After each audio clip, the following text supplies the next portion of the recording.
Imagine waking up tomorrow morning to armed soldiers at your door. You have 48 hours to sell your home, your business, your entire life, for whatever someone is willing to pay. You can only bring what fits in two suitcases: your crime, the country your grandparents came from. This isn't fiction. This isn't happening in some distant dictatorship. This happened right here in America. In 1942, over 120,000 American citizens, men, women, children, and babies, were torn from their homes and locked away behind barbed wire. The government called them relocation centers. But the truth? They were concentration camps on American soil. Today, we're uncovering one of America's most shameful secrets. A story of betrayal, survival, and the terrifying ease with which fear can strip away our most basic human rights. What you're about to hear will change how you see American history forever. December 7th, 1941. Pearl Harbor burns. Within hours, FBI agents are already knocking on doors across the West Coast, not hunting for Japanese spies, but for American citizens whose only crime was their ancestry. Jean Wakatsuki was 7 years old when they came for her family.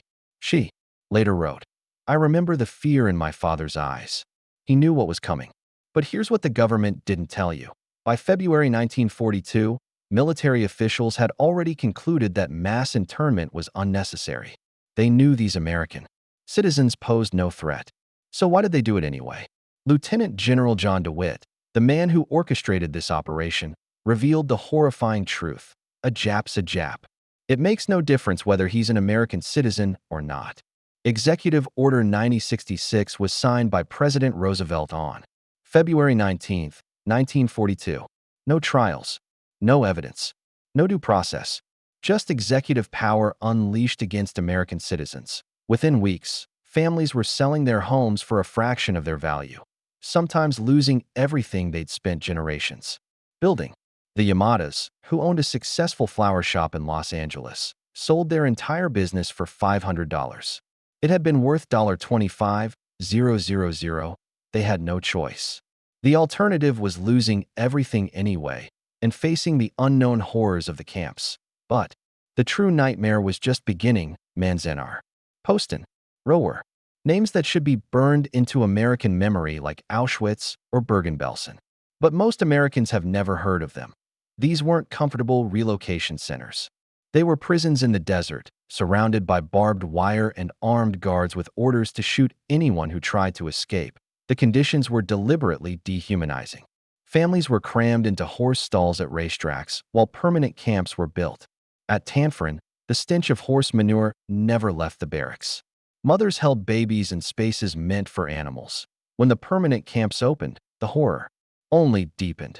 Entire families, grandparents, parents, and children, were stuffed into single 20 by 24-foot rooms with no privacy, no plumbing, and walls so thin you could hear every conversation, every argument, and every sob from your neighbors. The psychological torture was systematic.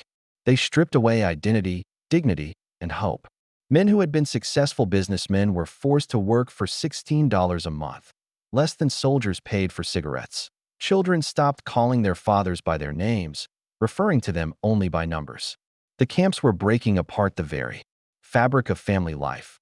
But wait, there's something even more sinister the government kept hidden: medical experiments. At some camps, inmates were subjected to psychological studies without their consent. Researchers wanted to document the mental breakdown of the internees, turning human suffering into academic research. And then there were the loyalty tests. In 1943, the government demanded all internees answer a questionnaire. Question 27 asked if they would serve in the U.S. military. Question 28 asked if they would swear unqualified allegiance to the United States. Think about the cruel irony. Imprisoned by their own country, stripped of their rights, and then asked to prove their loyalty to the nation that betrayed them. Those who answered no to either question were branded as disloyal and sent to the maximum security camp at Tule Lake, America's concentration camp within a concentration camp. But even those who said yes discovered the ultimate betrayal was yet to come. As the war ended, the government faced a problem: what to do with over 120,000 Americans they had imprisoned. Without cause, the solution was as cruel as the crime itself. They were simply released, given $25 and a train ticket back to communities that no longer wanted them.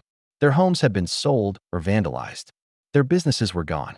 Their lives destroyed. But here's what makes this story even more heartbreaking.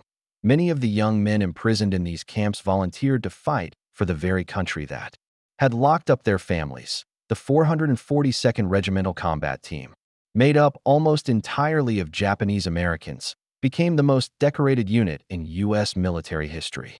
They earned their medals while their parents sat behind barbed wire. Think about that level of courage, of forgiveness, of patriotism in the face of betrayal. For decades, the government tried to bury this story. Files were classified. Records were lost.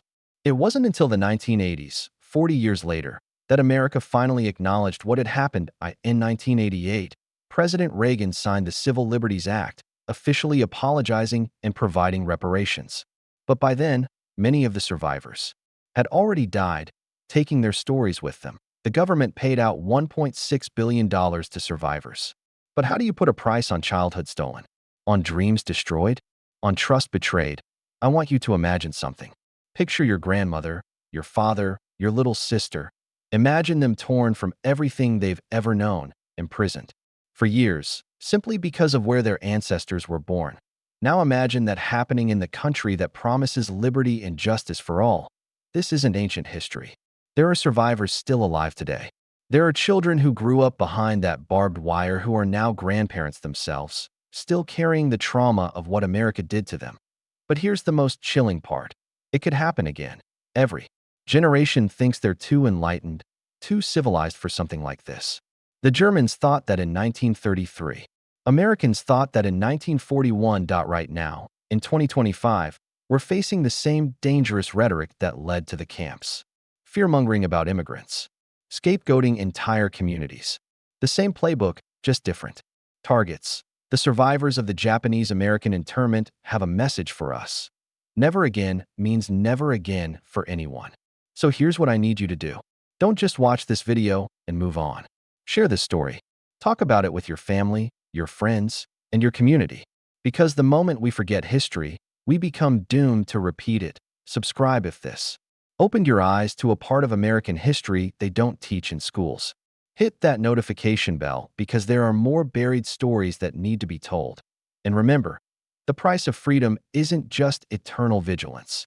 It's having the courage to speak up when you see injustice, even when it's popular to stay silent, especially then. Because in America, we're only as free as our most vulnerable citizens, and that's a lesson we can never afford to forget.